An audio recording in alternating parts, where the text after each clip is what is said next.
Hey, this is Will Overman, and you are listening to Rock Paper Podcast. Rock Paper Podcast. This is beat paper, paper covers rock. Rock beats is the Shane covers non-stop. Never know what new kind of guest that he's got coming at you. Live and direct on the spot. Could be rock, folk, country, or hip-hop, jazz. All kind of folks that he has. Could be an artist or a comedian to make you laugh on the Rock Paper Podcast. double-decker fudge round, rolling round town. Shane coming at you live and direct from ground zero. He's your hero, he's your bestie. Rock Paper Podcast with Shane Presley.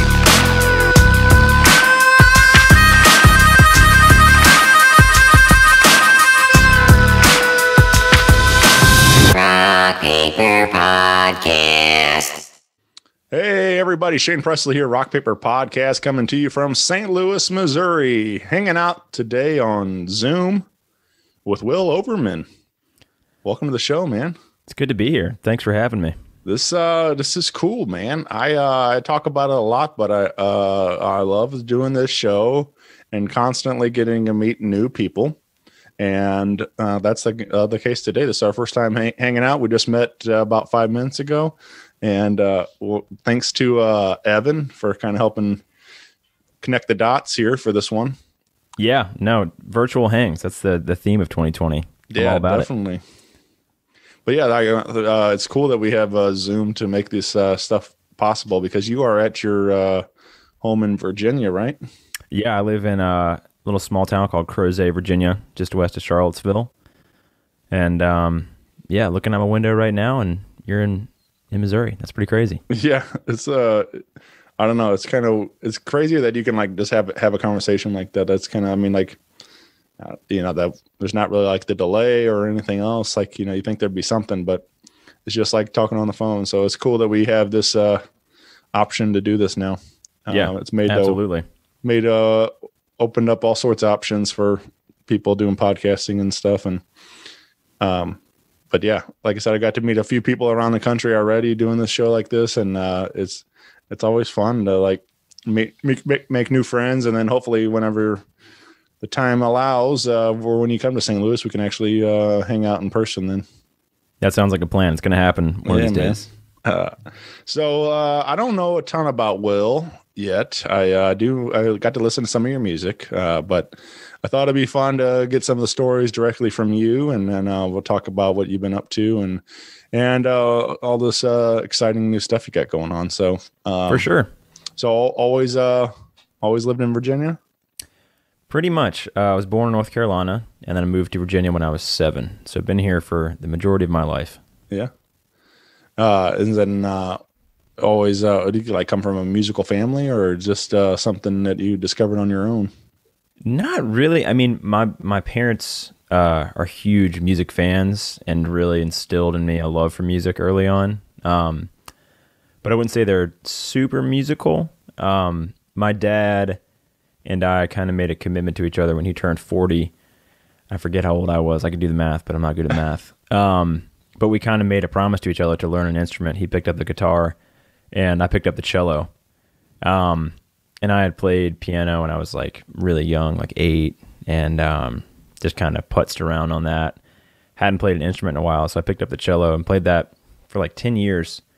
And he started playing the guitar. So my dad and I would play music together, and we shared that. And that's what really got me into music, and kind of that's when I realized that I wanted to make music my profession.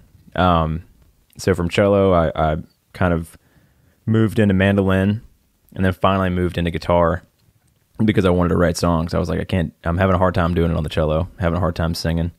And I got to the mandolin and was like, mandolin is way too hard for my sausage fingers. So I finally moved into guitar when I was like 17, and that's what I've been playing ever since. Yeah, man.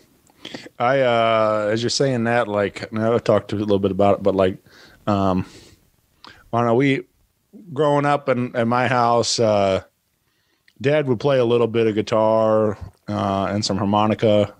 It's probably most with harmonica, like you jam with some blues bands or bluegrass and stuff, a couple different styles, but occasionally we would have these, like, Saturday mornings we would gather in like a this like solarium room we had, and he would plug in the guitar and start playing, and me and my brother would join around and start singing and stuff. And like we always like joked that we had this like family band thing going, but that's all it was. We never really like did anything with it. Like it was just fun to kind of have that connection with our dad and like, you know, jamming a little bit.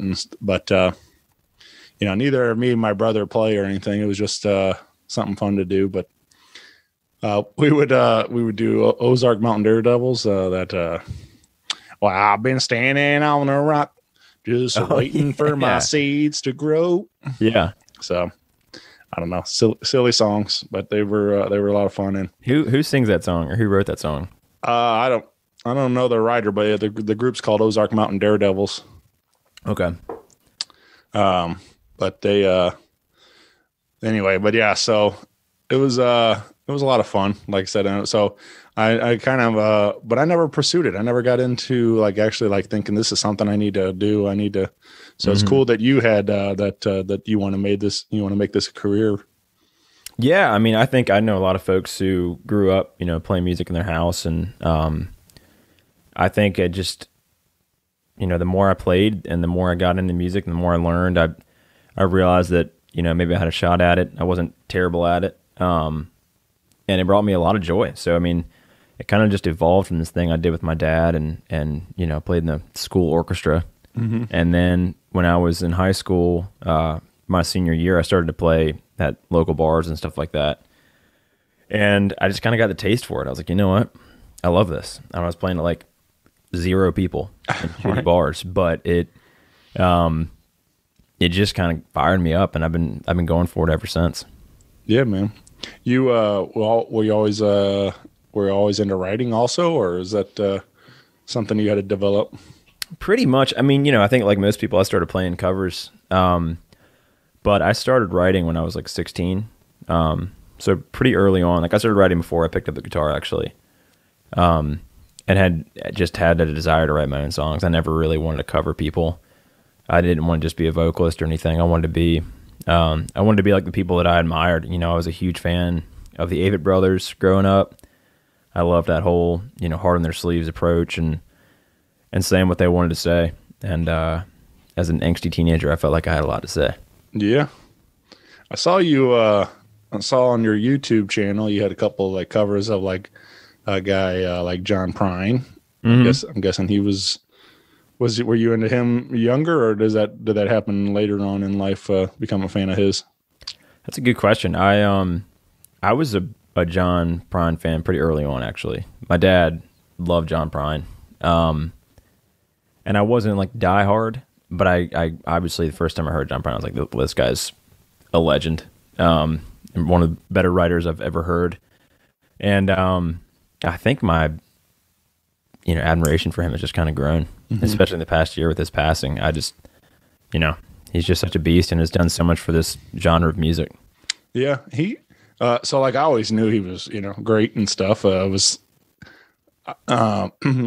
of his songs, you know, have been covered by other artists, and I always enjoyed their versions.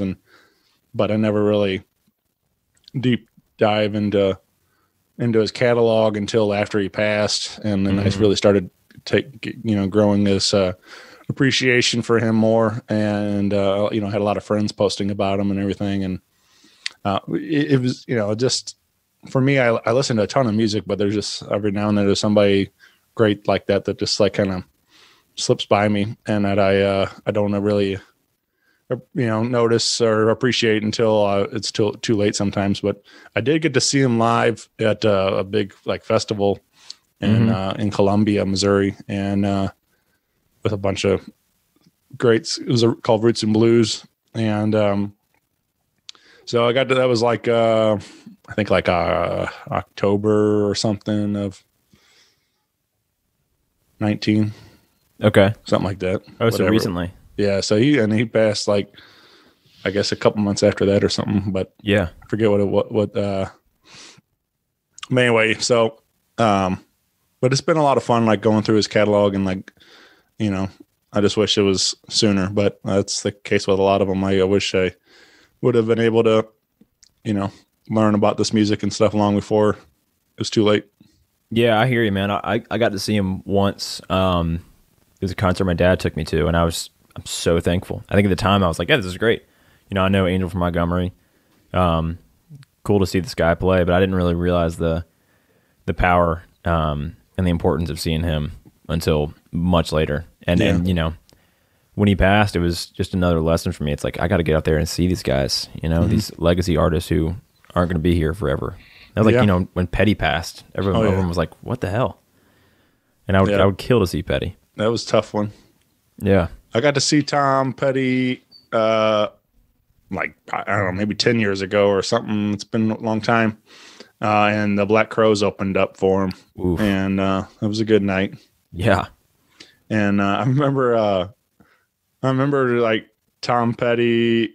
It was like, it's this, of course, this whole set's hits. It's hit after hit, and then he's like, at some point in the middle of the show, he's like, "All right, we're gonna play a couple songs off the new record," and he like watched like the entire like lawn get up and go get a beer and go to the bathroom, and it's like it's almost like that's really what he was trying to say is like, "All right, go ahead and take a break. We'll be back and finish this out." And, that's every musician's nightmare. It's like a break, right?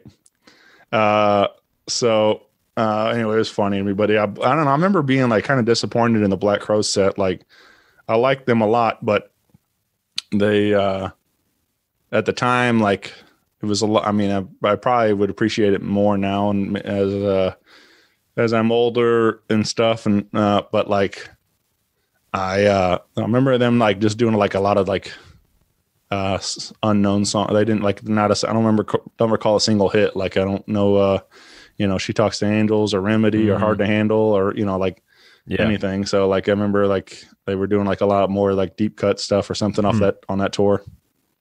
Yeah. I've heard, I think they're a moody bunch. I forget what those brothers are. Yeah. But I've heard they're, I don't know. They can be moody and sure. Sometimes bands just do that to spite the crowd. Yeah. Well, I was hoping they were, I'd get to see them this year since they got back together, but that, apparently there's a global pandemic going on or something out there. Yep. Apparently the universe had different plans. Yeah. You, so in this time, how does that affect you as a writer? Were you actually motivated to write, or is it hard to get excited to write about something when it's, such a bummer out there right now? Yeah. I've actually been writing more this year than I think I've ever been writing. I've talked to a lot of musicians who haven't felt inspired, which I get because it's hard to write sometimes when there's no deadline. But I think I've just been going through so much emotionally this year that I've been like, man, let's get it all out on paper. So I've been writing a ton and have a lot of just half-baked ideas on songs right now, kind of because I'm not writing to a deadline. So it's been nice just to like flush out ideas, get them on the page, and not have this pressure of like, okay, got to package the song, have it finished, because we're going to the studio to cut LP number 2 type of thing. But yeah, I mean, I've been writing a lot, and I think I'm in some ways trying to fill the hole of performing because I've missed the shit out of playing live. And obviously I can't really do that right now. Right. Yeah. I miss it, man. Like, I just miss being at shows. Like, I used to work in a venue here in St. Louis, Broadway Oyster Bar, up until March. So I do security and work in the door, and nice. Basically just so I can get paid to be around good music all the time. Yeah. And so I've been furloughed and from there, and then but just like I used to go to shows several times a week, and like, it was a big part of my life, just as much as you guys out performing and stuff. I was trying to go out there and catch as many shows as I could. Yeah. So yeah, it's weird, man. It's a quiet world right now with no music. Yeah. I've been able to like kind of scratch that itch a little bit with some acoustic patio stuff. Like occasionally somebody will be playing, but nothing like the small clubs and loud rock and roll shows and everything else I like to do. So yeah, I love a good outdoor show, but there's nothing like a dingy club show. Yeah. There's like 50 people just sweating and dancing together. Yeah. Yeah, man. It's more than just the music. It's this, the connection to the people and everything else. You know, you got all these like-minded people all getting along and having a good time and in the same room and stuff. And like, Yeah. you know, it feels good to connect with your neighbors like that and stuff and have a good night. And because I feel like we haven't had that in a while. Like this, you know, obviously, is very divided right now. You know, there's a lot of for various reasons and stuff. So, but everybody just looks at everybody like they have the virus or something like that, and it's just like it's such an awkward time right now.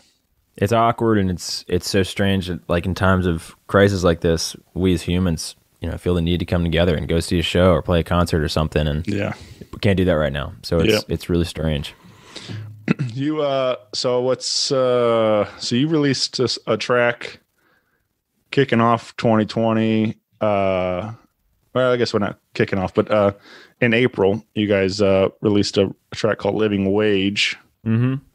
And is this one that had been around for a little bit, or do you pretty new writing this one before you cut it and stuff?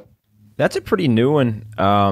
It's one of the singles off my upcoming record, and I wrote it a couple years ago when my wife and I were living in Chapel Hill, and we had gone down there for her job, and she was kicking ass and taking names, and I was very much so jobless, and we had just gotten a puppy, and I was on full dog dad duty, and just feeling very self-conscious and bad for myself because I couldn't get a job to save my life. I applied to be a valet at a hotel, and I couldn't even get that. So I was feeling very self-deprecating and sad, and that's when I wrote that song. Because at the same time, I had made a decision that I wanted to really pursue music full time. I had kind of taken a step back from music a few years ago when my band called Will Overman Band kind of broke up, and I was just like burnt out, was tired. I had been kind of shouldering all the burden of that group, from the finances to the songwriting to the performing to the kind of everything. So when the group broke up, I was just like, man, I'm not having fun making music right now, which sucked because that's the reason why I do it. And I took a little break, took a step back, and then around the time I wrote Living Wage, I was kind of getting back into it, and I was like, you know what, I'm feeling good, recharged. Let's do this thing. Let's put our nose to the grindstone, and do this as best as I possibly can. So it's kind of a turning point for me, and I wrote that song as much for myself as for other artists, trying to make it happen, because it's not an easy road deciding to pursue art for a living. And yeah, that's kind of that was the mindset in which that song came out of. Yeah, man. Yeah, this was I liked it a lot. I get it, man. Like it's like I said, I'm kind of like, I don't know. I'm not there, but I want to be there, sort of. Like, I want to eventually be able to step away I have a day job Monday through Friday. You know, I have my stability. I have, retirement and benefits and all that stuff. But it allows me flexibility enough to where I can pursue my creative stuff in the evenings, like doing this podcast or going to shows and doing all this stuff. And then I keep hoping that one day this podcast or whatever the next thing is, that door opens up to where I can make that leap and do something more creatively than just my Monday through Friday stuff. So right now I've kind of got it pretty good, like where I can still, like, again, I can keep chasing that dream, but so I'm kind of with you. I wish I could make a living wage doing this podcast or doing the stuff I really want to do. Yeah, I hear you, man. I mean, I think most musicians at my level, they'd have multiple jobs. It's right. Kind of the name of the game. And I have a day job too, or I had one. I'm a camera operator and for a production company in town.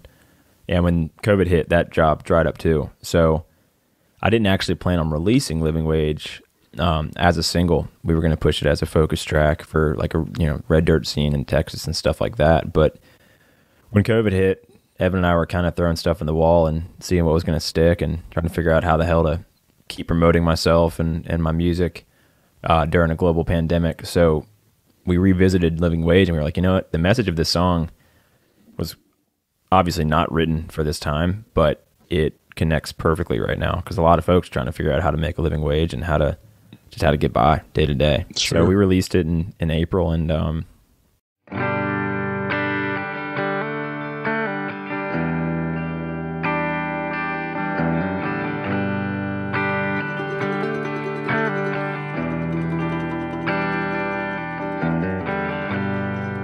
waking up as she walks away, a promise is a lie without a plan.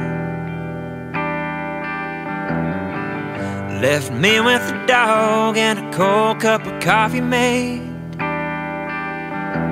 and all that I think on ways I could be a better man. Christmas on credit, it's a week late. Can't afford to buy beer, but I'm drinking champagne. It's time to shut up, time to show out. Got a real good heart and the know-how. Time to piece it all together and find out from what I made. Time to get up, time to get straight. Time to show that woman I mean what I say. I put a ring on her finger and I'm already halfway. If I could live on love, her smile would be my living wage.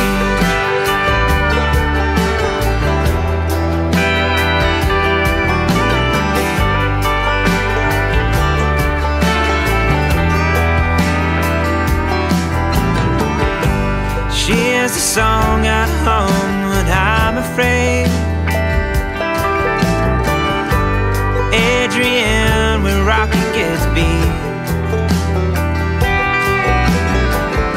She gave me a heart, then she gave me a soul, and everything between. And I asked her nothing, just said follow your dreams. She pays the bills, I take out the trash. It's not a fair trade, but it's where we're at. It's time to shut up, time to show out. I got a real good heart and I know how. Time to piece it all together and find out from what I made. Time to get up, time to get straight. Time to show that woman I mean what I say. I put a ring on her finger and I'm already halfway. If I could live on love, her smile would be my living wage. Living on the road, my friend, to keep you free and clean. Sing Van Zandt with a needle in his vein. Gonna take my dreams in stride with the coming rains. Know what I'm working for is so much greater than anything I could ever see.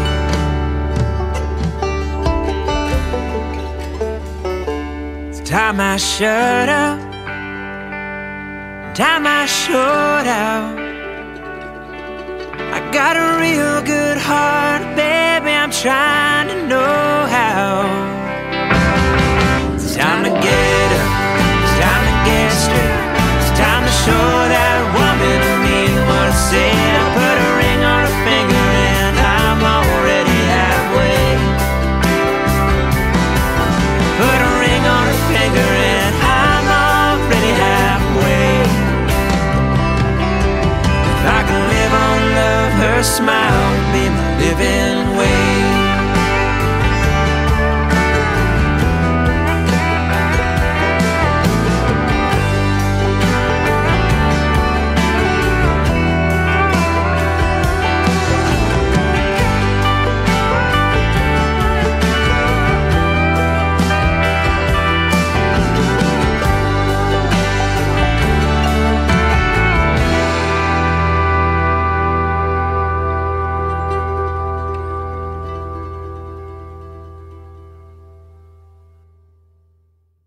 it was just funny how you write a song in a completely different mind frame and time, then a couple of years later it means something different.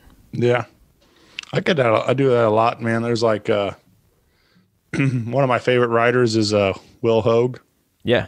And he's very, very prolific, and but like I remember he wrote a song called Strong that I always liked the song, and it always kind of about that blue collar worker type of guy, and then like, but after my grandfather passed a few years ago, and then I heard that song after he passed, and then like now I'll always think of him and his my grandfather and stuff when I hear that song. So it's like it's crazy somehow too, like how your life sometimes changes. Like all these lyrics stay the same, but your life changes, and all of a sudden this song means so much more than it ever did. And it's like it's a really really cool how you can have that develop that connection to a song even though you've heard it hundreds of times, and now all of a sudden it's completely different.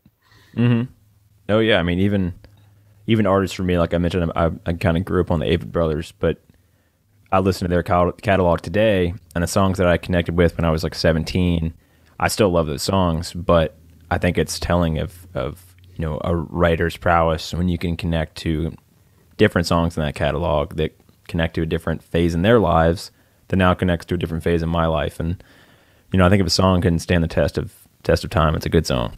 Yeah, man. I think also sometimes like you have to live a certain amount of life to get these, like obviously these, a lot of these writers we're not always like the same age as them or whatever it is. And so sometimes like you don't get it right on the first listen sometimes, like, yeah, but then all of a sudden, like whatever it is, you've gone through enough life, and where now all of a sudden everything resonates. And so, there's definitely been a lot of records that I just missed or didn't understand when the first listen, even though like everybody's like, oh man, you gotta check this out. Like, this is such a great record. And I'm like, I don't get it. And then like, but I've gone back for whatever reason, years later, and I've gave it a spin, and I'm like, man, this is, I get why people were talking about how great this record is now. So, right. So that's always again, I'm late on some things, but it's nice when you finally get that connection to some of these songs and some of these records that you may have missed before. For sure. I agree.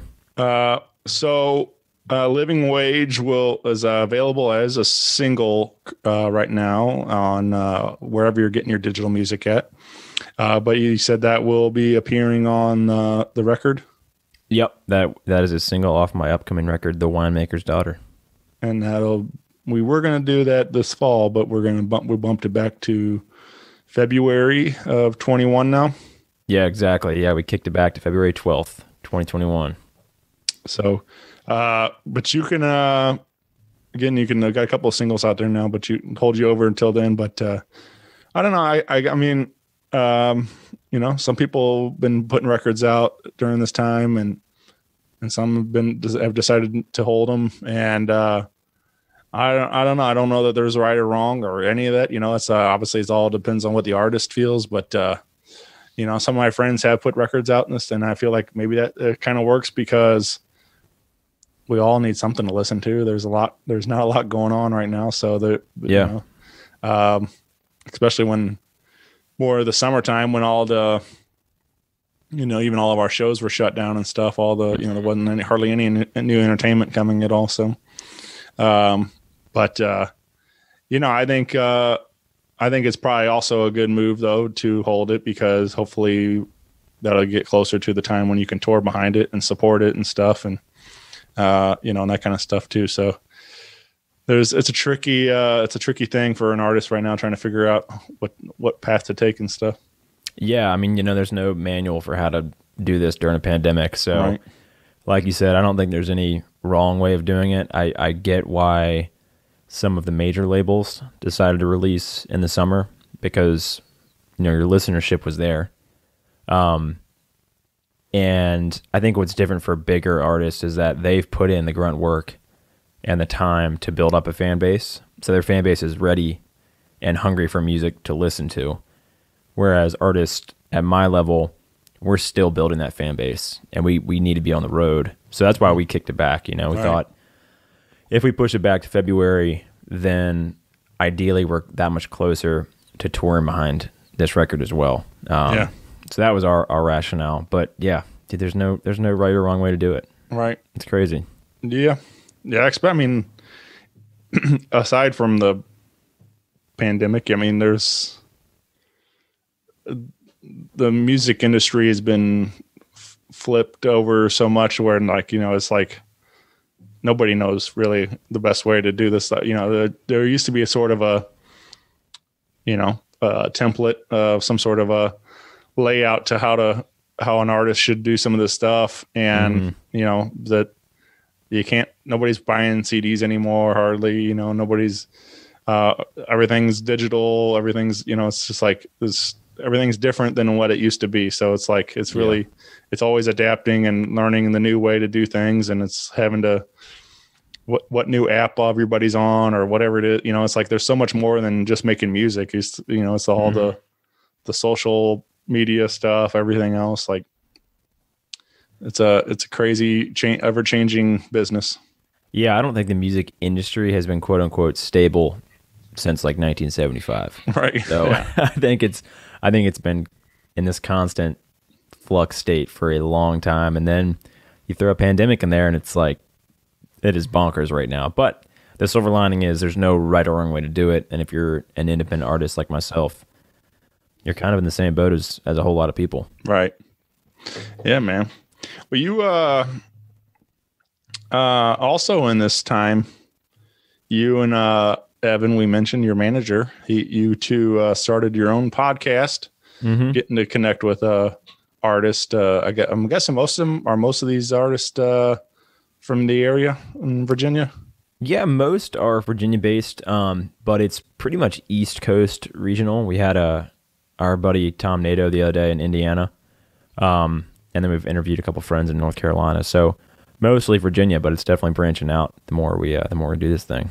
Yeah, I think that's awesome, man. Because like, one to just kind of connect and with other artists and keep each other on check a little bit, making sure everybody's okay, and especially during this time and stuff. But but it's a lot of fun, man. I got to listen to the one with dropping Julia, right? Emily Kresge. Yeah, and that was I really liked her a lot. Like I went and listened after we played a live one on the show from her, an unreleased song, and then I went and listened to her record, and some really good stuff on there.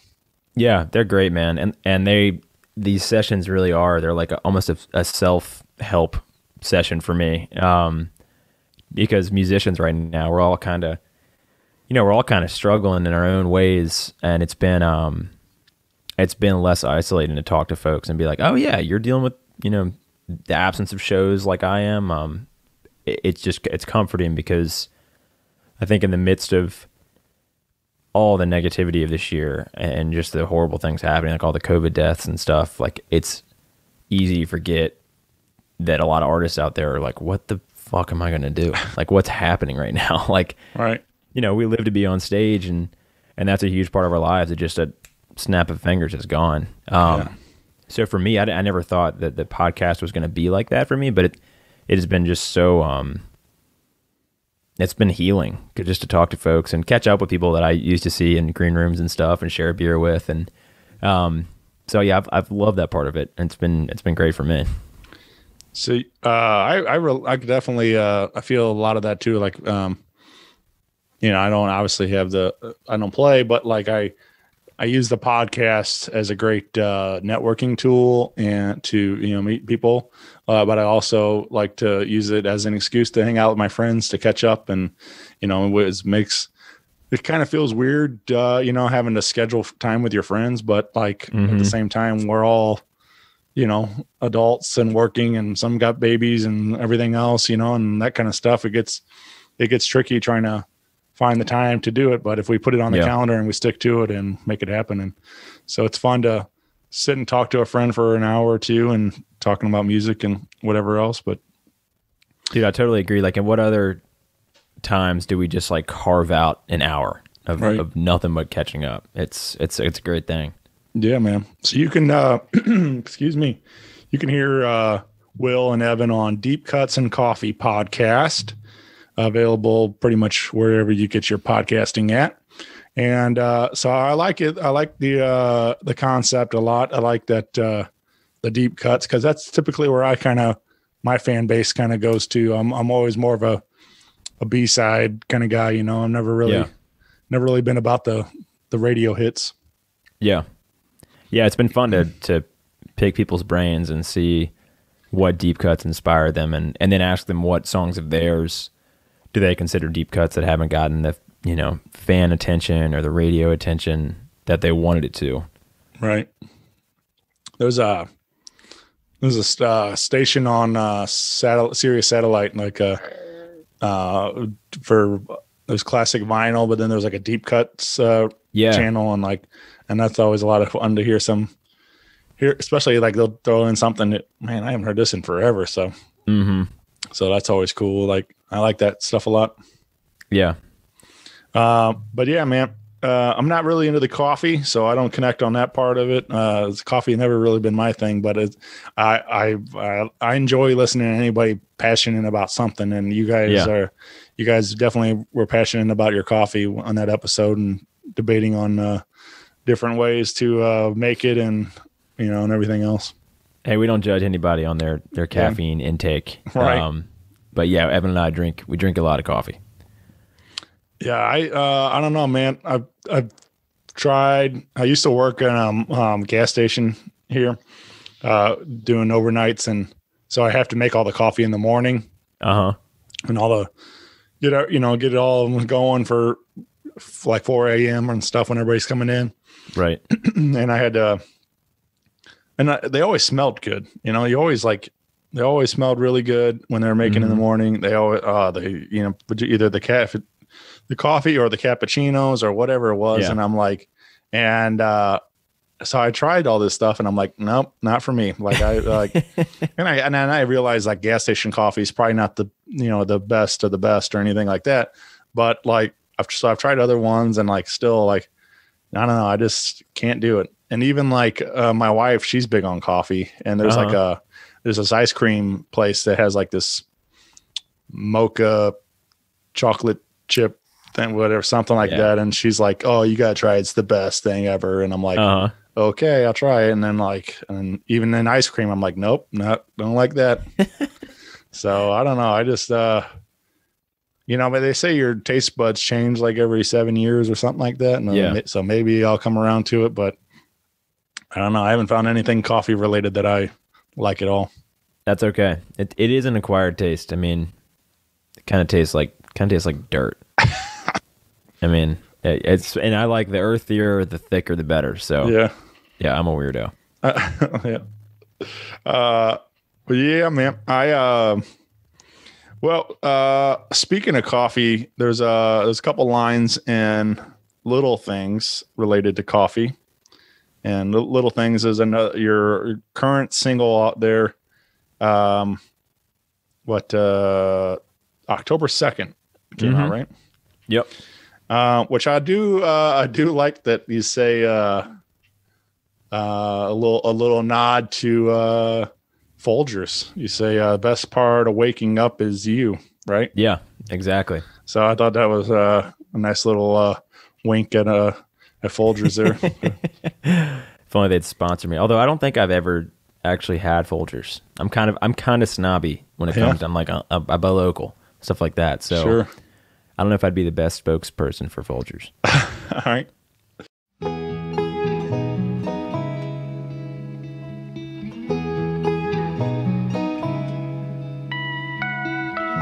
Giving one more scoop, that's gonna get me through.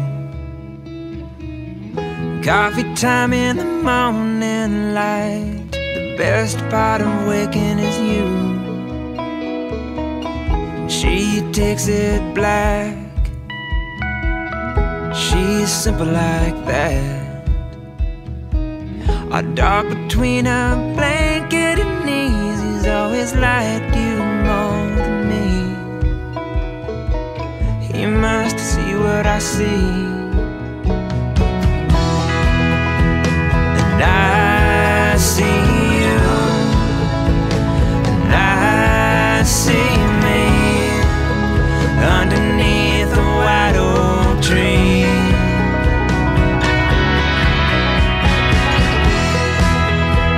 And I'll make time when you need mine, of all you do and say.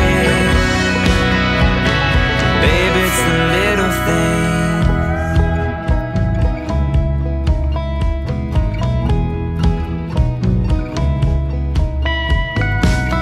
And I can give you romance, darling, I don't dance.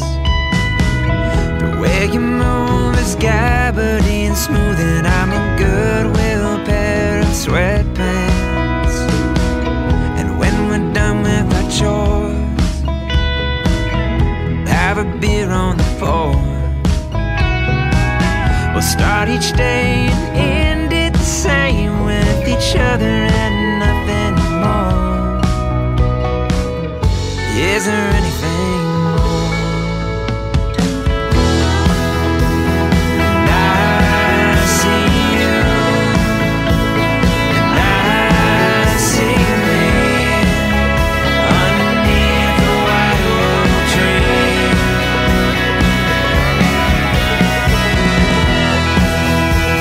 And I'll make time when you need mine, of all you do and say. Baby, it's the little thing. Always thought I'd be the guy who liked to live alone, on the road, at the bar, just a rolling stone. I've loved others and I'm grateful for the love they've shown, 'cause they're the names of the streets I took when I went home. Now I'm writing at the table that we eat upon, little phrases about the ways that you turn me on. I see it now, I'm learning how to finally focus on little things like making coffee when the morning comes. And I see you, and I see me underneath a white oak tree.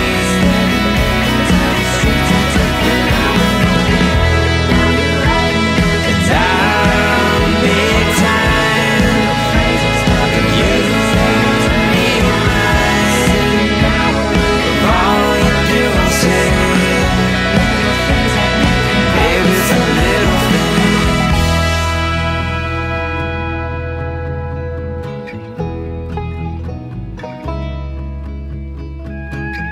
She takes it black,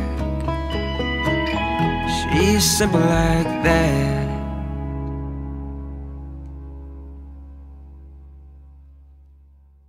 That sure was a catchy jingle, though, man. I remember, Oh yeah.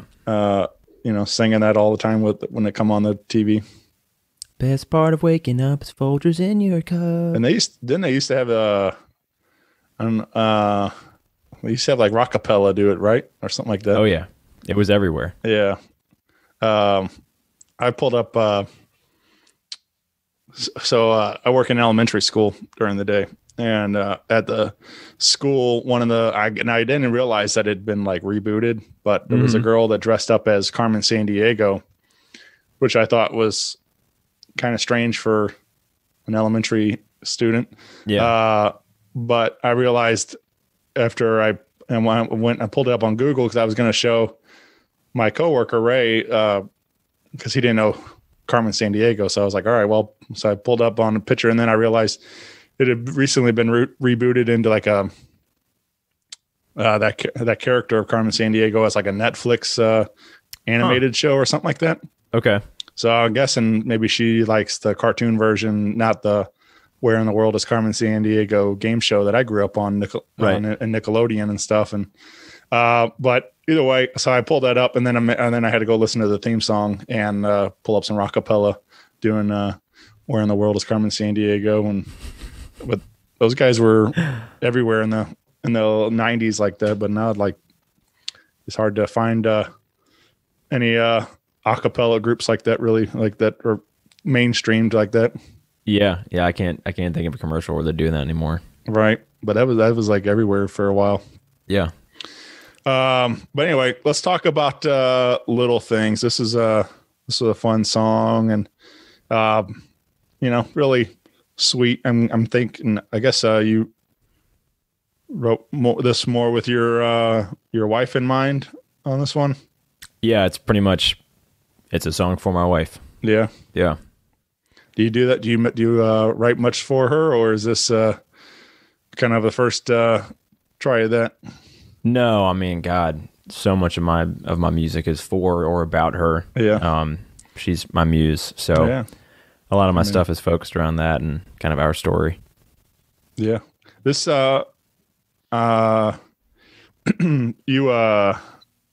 are you working on? I saw there was some like video stuff for it from the studio. I'm guessing a little behind the scenes action you guys shot. Are you in any plans to do like an official music video for this song or any of these coming up?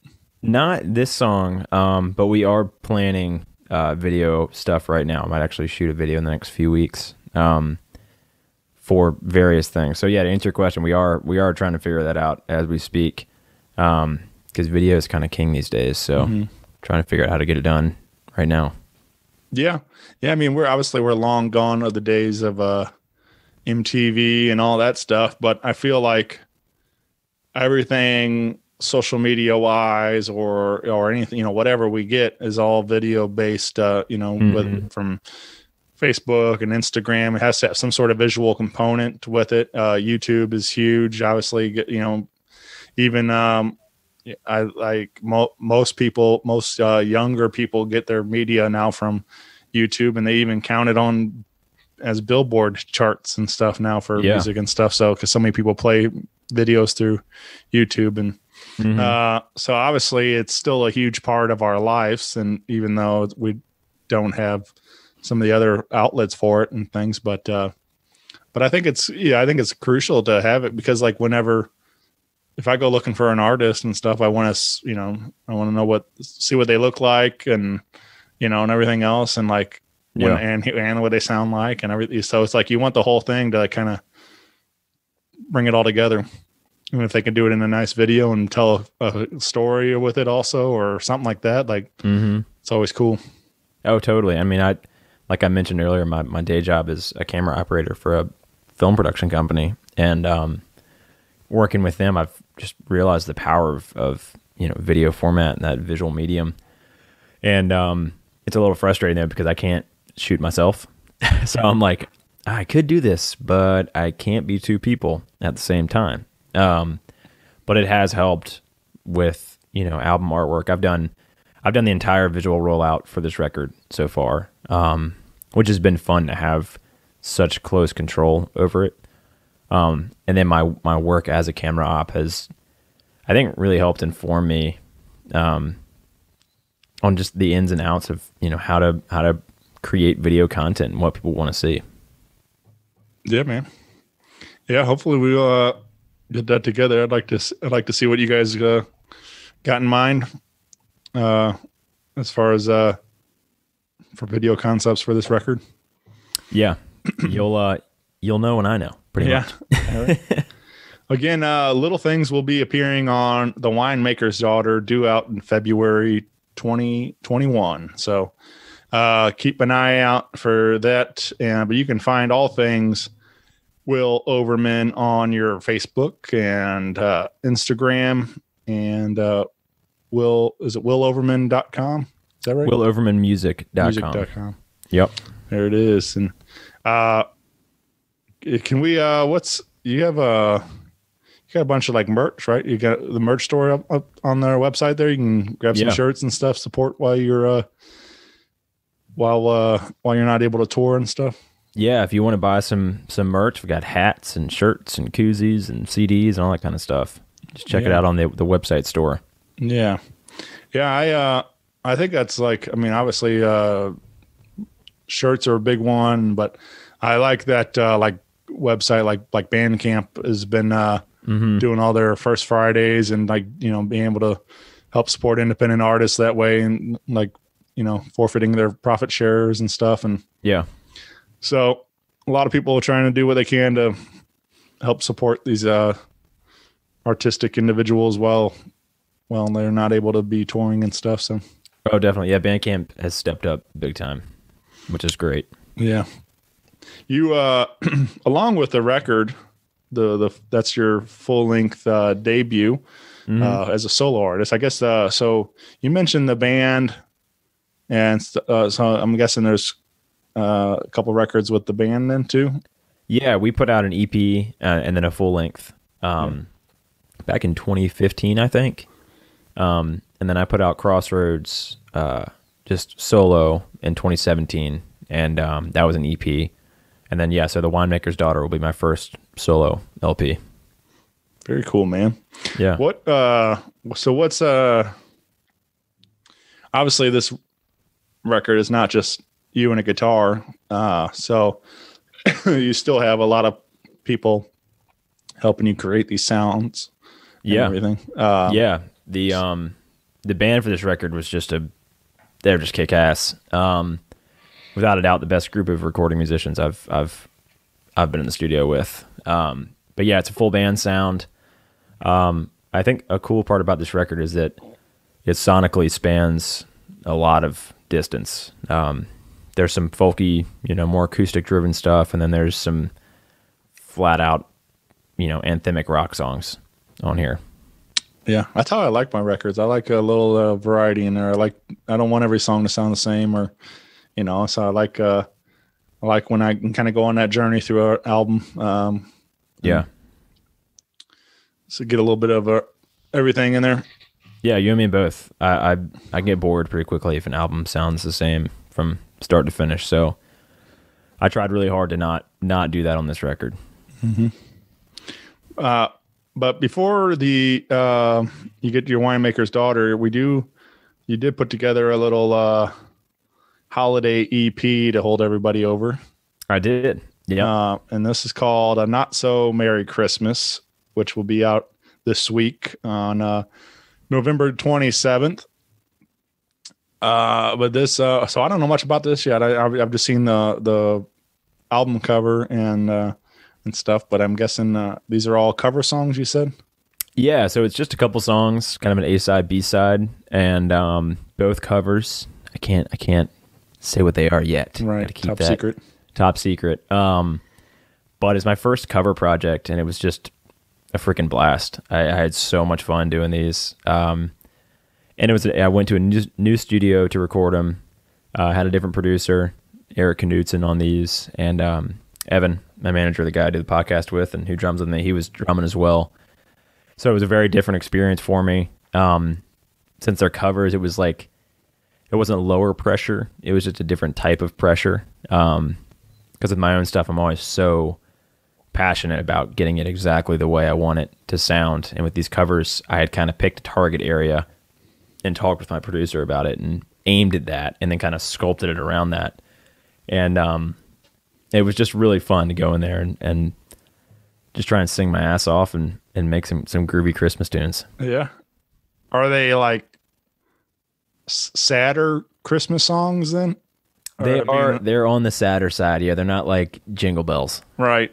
Yeah. I mean, that's the thing. Like, most of Christmas music is like, even though like one of my favorite comedians, Matt Bronger, has a joke about how like they're all like very depressing and like dark, and like if you just like take the lyrics out and stuff like by themselves and things, but like a lot of them have this like, you know, really upbeat music and stuff, so like they make you think that they're all happy and stuff, but like I don't know, in his joke he's like, you know, do you hear what I hear, and like, you know how like it can be like pretty creepy and stuff. I'm like, oh, totally. I think I love sad Christmas songs, and I love Christmas. But I think, you know, it can be a really sad time for a lot of people. Yeah, I mean, it's terribly dark, and you know, like obviously there's hardly any sunlight. It's cold. It's snowy. It's, like, and of course, like, I know for myself, my mother passed last year, December 3rd. So, Man, I'm sorry to hear that. Yeah, thanks, man. It was really super tough, but so, like many of us, holidays are very hard when you start thinking about you're losing, family members that you've lost and stuff like that. So it's it's a terribly dark and depressing time of the year. And Yeah. so, but a song, a title like "Not So Merry Christmas" made me think of like there's a great Robert Earl Keen song, "Merry Christmas from the Family." Yeah, I love that song. Such a man. good song. So that's kind of like, I mean, I don't know that that's a song on this EP or anything, but like, I feel like that would kind of fit. Like, it's such a, crazy song. And, but it's kind of like that not so merry feel. Well, I think to it'd be hard to cover that song because I can't imagine anyone besides Robert Earl Keen singing that. It's just so personal. Sure. But I think that song's very real. And we kind of tried to express those emotions with these songs we did. So, it's, especially with this year, I didn't want to just throw out some cheery thing. Not that I'm against cheery. I love cheery Christmas songs. I will listen to them all of December. But with COVID and everything and people not being able to be together, I just thought tonally, let's go for some sad stuff. Cause I think people are feeling sad and hopefully they kind of get some reprise from listening to these guys. Yeah, man. Well, keep an eye out. Again, that'll be out this week. You can find it wherever you're getting your digital music at and stuff. So click, I think there's a pre-save link and everything on your social media and all that stuff. So check that out. Yeah. And please do pre-save if you can. It really helps us artists out a lot when you do that. Yeah, man, definitely. I did mine this morning. So thanks, dude. Yeah, man. Appreciate it. You were talking about wanting to drop in a live one also today, and the song you said this is currently unreleased, correct? Bad Correct. Apartment. Yep. And this will be also appearing on the upcoming album. It will. Yes. Yeah. It's called Bad Apartment. Not out yet. It's one of my favorite songs on the record, though. Yeah. What would you like to share around a Bad Apartment? What makes I haven't got to hear the song yet, so I don't know much of what the story or anything. It's about this. It's kind of about a time in my wife and I's lives when we were living in this little duplex in Charlottesville, and I was finishing up college and working a couple jobs and touring on the weekends, and she was working multiple jobs and going to school, and we were young and in love and grinding it out and just kind of doing the hustle. And our apartment was fine, but it was kind of shitty. And we had a quirky downstairs neighbor. A landlord would show up at 9 at night. Had all these weird little quirks about it. But looking back on it, Janie and I have nothing but fond memories. So it's kind of about looking back and you never really realize that kind of stuff when you're in it. And now that we're out of it and looking back, we really loved that time. So it's a song kind of written for everybody who's lived in some weird rental situation, and they're like, it's not ideal, but they're getting by and things are good. Yeah.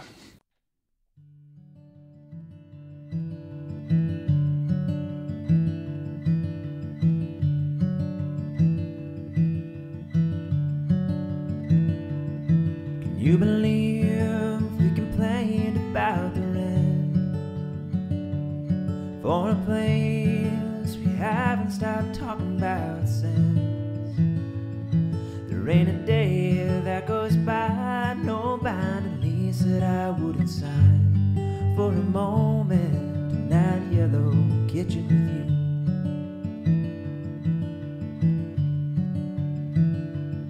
Can you believe we complained about the drive to the bars, but we were never going out that night.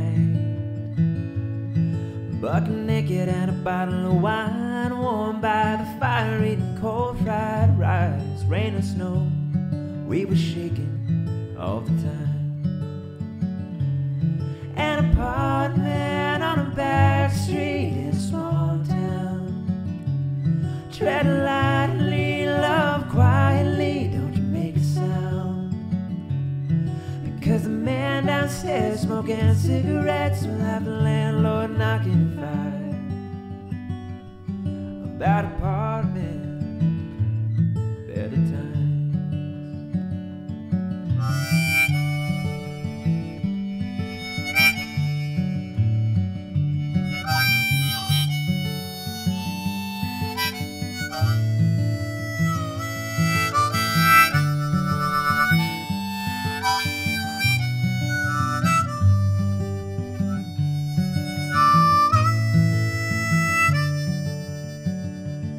Do you remember when I got lit with the boys at the river's end? Too gone to drive, forgot to call, and I was leaving when I stumbled in. 3 words turn into one, a bed becomes a couch when the whiskey has won. I love you, I am sorry, mean the same. An apartment on a back street in a small town. Tread lightly, love quietly, don't you make a sound. Because the man downstairs smoking cigarettes will have the landlord knocking at 5 about apartment, better times. And I had a dream where I couldn't find you. Learning to live without, I'm lying right next to you. Oh, there ain't a day that goes by, nobody least that I wouldn't sign for a moment in that yellow kitchen with you. For a moment in that yellow kitchen with you.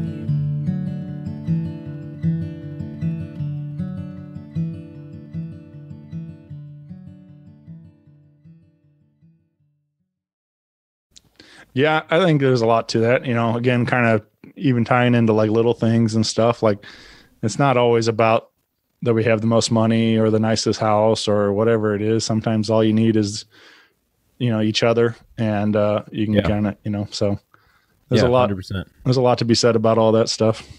Yeah, because I don't have any of that stuff, and me and my wife, we're getting by. You know, we have we have a lot of fun together. So. I do have a couple of questions for you, Will. Been asking some of these, and I always have a good time with it. Well, what's a song that always gets stuck in your head? Ooh, a song that always gets stuck in my head. Man, that's a zinger. What'd you wake up singing this morning? Dude, I have Justin Bieber is a major guilty pleasure of mine. Yeah. And so his song Holy has been in my head quite a bit. There you go. Yeah. I've talked about it too in the past, but like I think it started because of Adele hosted SNL a little while ago, a couple weeks back. Yeah. And she did a couple of her songs like in a Bachelor skit they did. She crushed it. Yeah. Like, just off the cuff. Yeah. And but anyway, so like I had like just that line that showed up out of the blue uninvited, and like I just had like that on a loop in my head like for days. Like so that's typically how mine works. I don't have like the full song. I'll just have like one line on a loop, and it'll just drive me nuts. I get a lot of my songs stuck in my head, like the ones I'm working on, because I've been looping them, playing them, and singing them, and trying to work them out. That they just naturally get like ingrained into my brain. And that can be annoying because I'm like, I don't want to hear this anymore in my head. Like I worked on it today. I'd like to kind of take a step back from it. But it can be helpful sometimes. 'Cause I'll be in the shower or something. I'm like, oh, let's, change the melody here or something like that. But most of the time, I'm just like, I wish I could get that earworm out of my brain. Sure.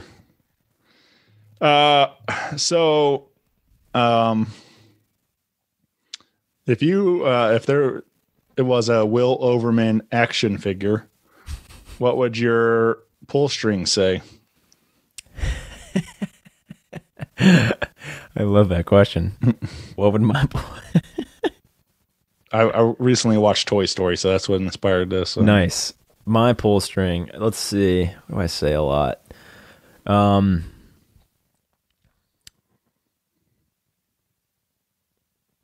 think I'm kind of broy when I talk. I grew up at the beach. I played sports growing up, so just like inherently say some stupid broy things. I think I say awesome way too much.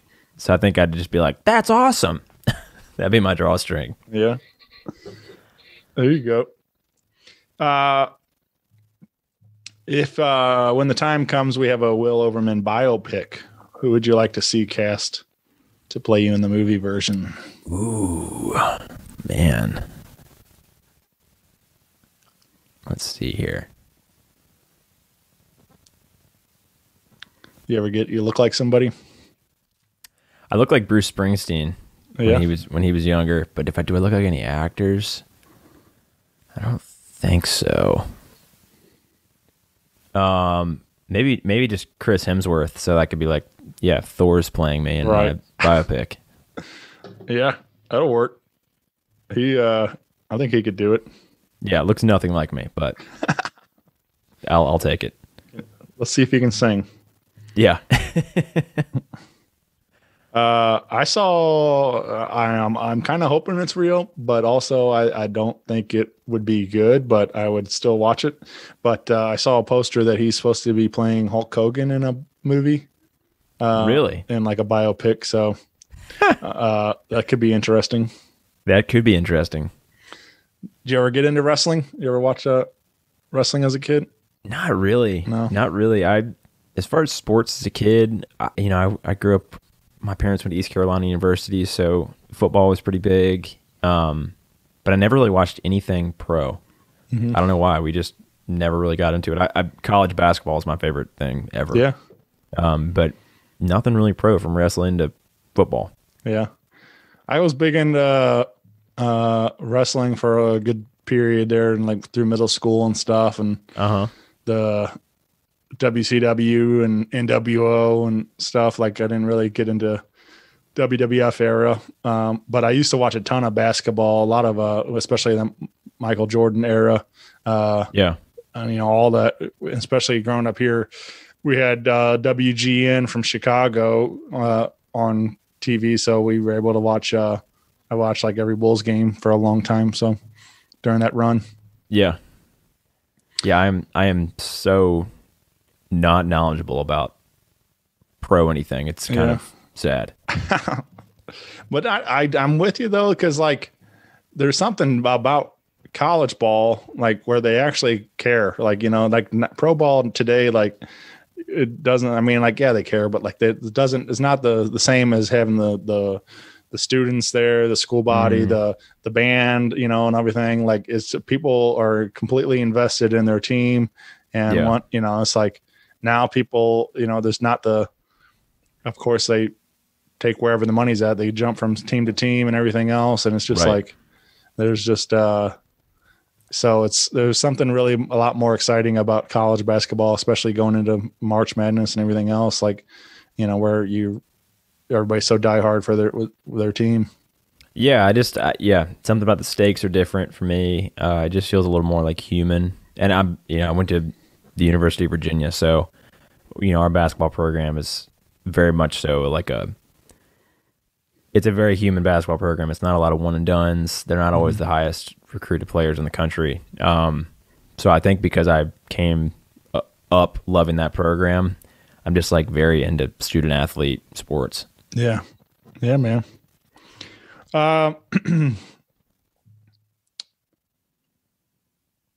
What's a song you wish you wrote?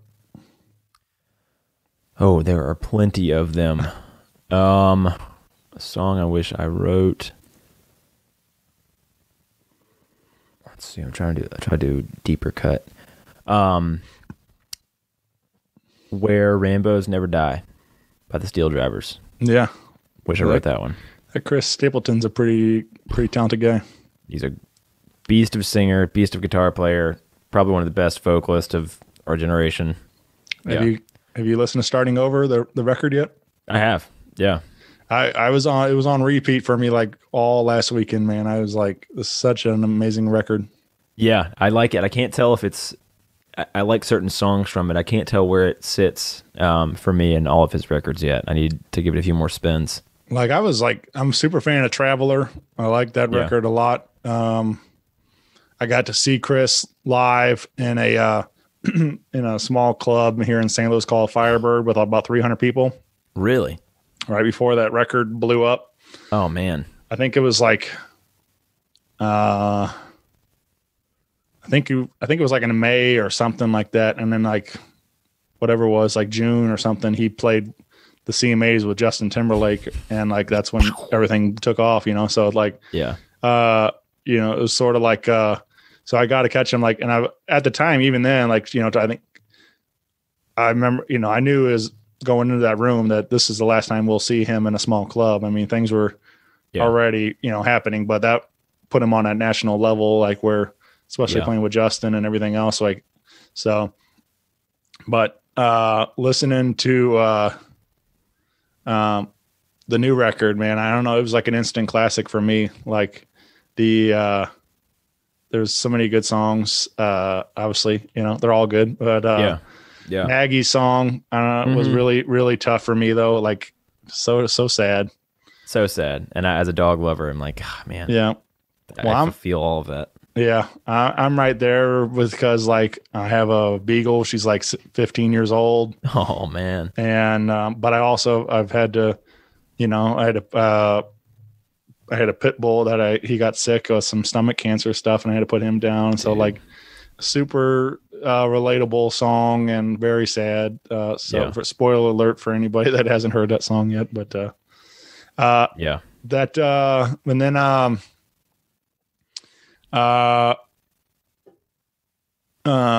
there's I can't blank on the title of the song now. There was he did a John Fogerty cover. Which one is that one? That's Joy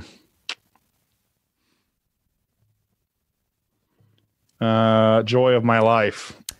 Yeah, that's okay. John Fogerty put that out in the early 90s. Did not know that was his. And but I really like that song a lot, and made me think of my wife and stuff. And so I like I think Starting Over, it's a simple song, but I think it's one of the best songs he's ever put out. I just think it is exactly what it's supposed to be, and I love the closer, Nashville, Tennessee. Yeah, it was I don't know, like it was kind of, I don't know that he wrote it with that intentions or whatever, but like it definitely feels very like even more relevant during the pandemic and everything too. Like, you know, just, I don't know, just felt kind of how Nashville's definitely changed a lot and stuff, and how like, you know, walking away from there. Yeah, I think, I mean, I did not know Chris Stapleton, but you know, from listening to the record and seeing stuff on social media, it seems like he's kind of fed up with, you know, if you follow Sturgill Simpson, you know that dude has no qualms and saying screw you to the, you know, Country Music Association. Sure. That's what I'm saying. Go ahead. Oh, that's what I was gonna, I mean, everything like leading up to this, like it just feels like he's right there in that same vein of Sturgill, you know, like that he's just sick of it all. Yeah, I think it's you know, I really respect that because Chris is one of the Americana artists who has breached that barrier and is doing super well on you know, AAA top 40 country radio. So to kind of step back and be like, you know, throw a little shade towards the CMAs, that takes some guts. Yeah. He there's a song on there, You Should Probably Leave, and I remember being a fan of the song like for now like 5 years or something like that. There was a version of him and his wife doing it. Does like just solo acoustic at some like festival type of thing outside. And I was like, man, I like this song a lot. And I watched the YouTube video several times and kept hoping it would appear on a record. And it finally happened. Like, you know, it took a long time, but So that's another one that I've really gravitate towards. That's so yeah. If you don't have starting over from Chris Stapleton, go out and get that one today. Yeah, agreed. All right. What's a dream duet or collaboration for you? Well, who would you love to work with, either as a musician or co-write, or even I always like to think about producers too. Like if you were to go to the studio with somebody. I think I'd love to write with Rustin Kelly. He's like my idol right now when it comes to writing. So I think I'd love to write with him. Yeah. Yeah. I don't know if I know a lot about Rustin Kelly. I'll have to go do some homework. Check him out. His first record, Dying Star, is probably one of my top 5 records of all time. And he was married to Casey Musgraves, if that gives any context. And he's just a beast of a writer, just so poignant. Yeah, man. Yeah. I mentioned producers and stuff, and I think like Dave Cobb did that Stapleton record, and like I just feel like that guy's whatever he touches is like gold now, man. It's like he's a machine. He is even even those Wheeler Walker Jr. records and stuff. He made those sound like incredible and stuff. All the all the sounds that come on that record, even though they're I don't think I know those. Well, Wheeler Walker is